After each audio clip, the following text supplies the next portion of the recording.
देख ही रहे मंत्री लोग दो जगह कर रखे हैं, पुराना आवास भी रखे हैं और नया आवास भी रखे हैं। जो विधायक हार के गए वो आवास नहीं छोड़ रहे हैं। तो मेरा कहना है कि जो आवास मुझे अलॉटमेंट होगा वो किसी वीआईपी पर्सन क्यों होगा, इसलिए मैं वो आवास लूंगा। बिल्कुल आज मीडिया के सामने कह रहा हूँ, और वो मैं अपने क्षेत्र से आने वाले 10-15 विद्यार्थियों को अलॉटमेंट कर दूंगा। वो रहेंगे, पढ़ाई करेंगे। नहीं मुकर नहीं रहे, ये मुकरना नहीं कहते। नहीं, आपने बड़ी बात। विधानसभा परिसर पहुंच चुके हैं और हम जानने का कोशिश दादा आगे चल आगे चले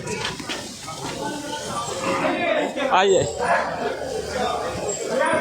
सरकार की उदासीनता है, सरकार राज्य के लोगों की सुरक्षा, राज्य के लोगों की कार्य के लिए गंभीर नहीं है। उनकी गंभीरता ना होने के कारण ही आज इस प्रकार के मामले सामने आ रहे हैं कि अब 10वीं के बच्चों का भी पेपर लीक हो रहा है। काफ़ी बच्चों ने हमें फ़ोन किया, वो काफ़ी डिप्रेस्ड हो चुके हैं। वो बार बार यही सवाल कर रहे हैं, भैया क्या होगा हम लोग का फ्यूचर। तो सरकार कहीं ना कहीं जो आम जनता है, आम जनता के जो बच्चे हैं उनके भविष्य को लेकर गंभीर नहीं है। वो केवल और केवल जो बड़े लोग हैं उनके फैमिली को लेकर, उनकी सुख सुविधा को लेकर गंभीर है, जिस कारण आज ये 10वीं की परीक्षा में पेपर लीक होना उसी का परिणाम है। क्या कहेंगे, आज से सत्र की शुरुआत है जी। आशा तो यही करेंगे कि जिन वादों के साथ सरकार बनी है और जिन मुद्दों का आज इस राज्य की जनता बेसब्री से इंतजार कर रही समाधान होने का, राज्य की जनता जिन विषयों को चाहती है कि इनके समाधान होने से हमारा बेहतर भविष्य हो सके, हम चाहेंगे कि बजट उस अनुकूल पारित हो। मैया सम्मान राशि नहीं मिल रही है, क्या कहेंगे जयराम जी? देखिए, मैंने शुरू में ही कहा था, हालांकि हमें आलोचना का सामना भी करना पड़ा था मैया सम्मान योजना पर जो हमने टिप्पणी किया था, लेकिन मैंने कहा था कि ये क्षणिक है, ये क्षण भर के लिए, ये एक लंबे समय तक कारगर साबित नहीं होगी और फलस्वरूप सामने होता हुआ दिख रहा है। जो रोजगार है या फिर जो सहायता राशि मिलनी थी, वो उसका क्या मुद्दा उठाएंगे आप सदन? निसंदेह सदन लंबा है और कोई ऐसे मुद्दे नहीं है जो छूटेंगे। धन्यवाद। देखिए जयराम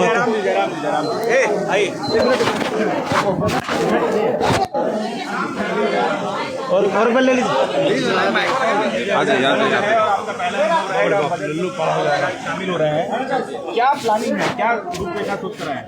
बहुत सारे विषय हैं जिनको सोच कर आए हैं, जो राज्य स्तरीय हैं, कोयलांचल स्तरीय हैं, जिला स्तरीय हैं, और जैसे ही हमें अवसर मिलेगा उन विषयों पर वार्तालाप होगी, उन विषयों पर चर्चा होगी और उन समस्याओं का निदान करने के लिए सरकार पर प्रेशर बनेगा। पेपर लीक का मामला किस तरीके से? देखिए करिश्मा जी, पेपर लीक का मामला बिल्कुल जघन्य अपराध है।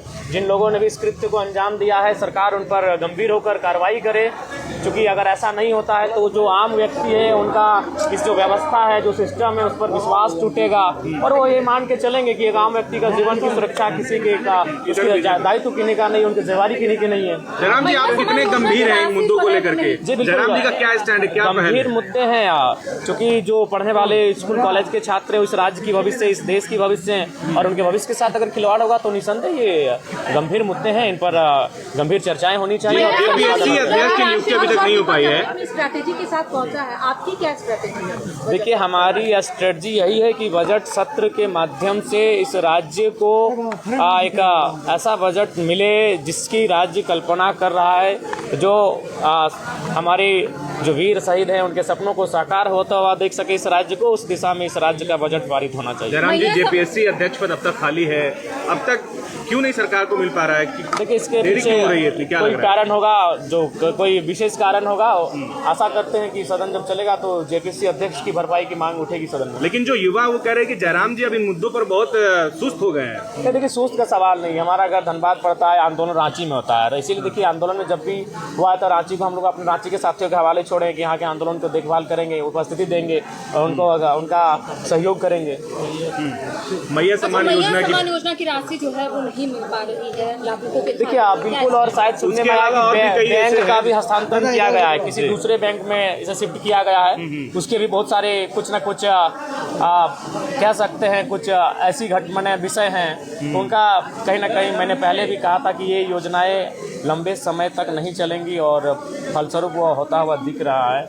मैंने पहले भी इसका सजेशन दिया था। जयराम जी, फिर एक बार आप चर्चा में आ गए हैं। पिछला जब आप विशेष सत्र चल रहा था तो आपने मंच कहा था कि मैं टीए दिए नहीं लूंगा। मैंने ये कहा था, आप एक बार फिर आप कंट्रोवर्सी में आ गए हैं। नहीं, अपने आलोचकों को क्या जवाब देंगे? आलोचकों के लिए लेकिन आप टीए दिए के लिए स्कॉर्पियो ले नहीं, हम लिए। फिर आ कह रहे हैं, हम नहीं, पहले मेरी बात सुनिए। हाँ बोलिए, बिल्कुल बोलिए। उस दिन भर मैया सम्मान योजना पे चर्चा हुआ था। जी जी।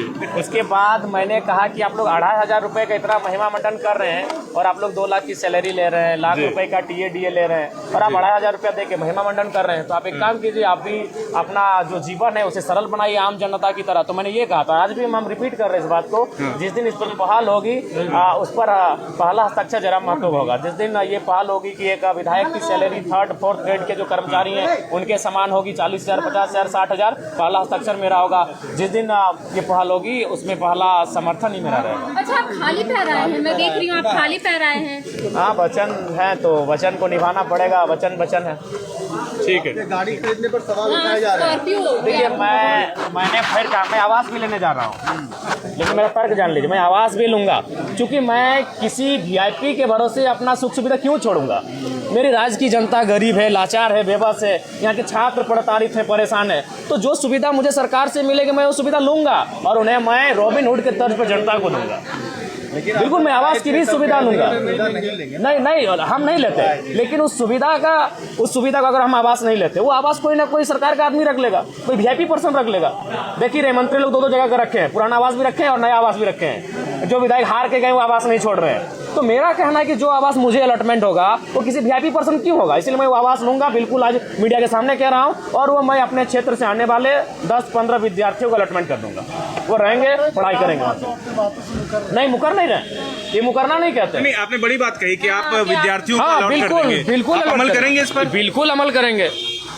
मैं मुकर नहीं रहा हूँ, मैं कह रहा हूँ कि अभी देख रहे हैं मंत्री लोग 2-2 आवास लेके बैठा है भैया। कहीं उनको कोई कमी है, इतनी सुख सुविधा है, तो मैं अगर आवास ना लूँ तो किसी के हिस्से में चला जाएगा और किसी राजा के हिस्से में जाएगा, जबकि हमारी जनता गरीब है। तो मैं लेकर स्टूडेंट के बीच लेके जाऊंगा। आप आए तो इंटरव्यू लेने मेरे आवास में आ जाए। धन्यवाद।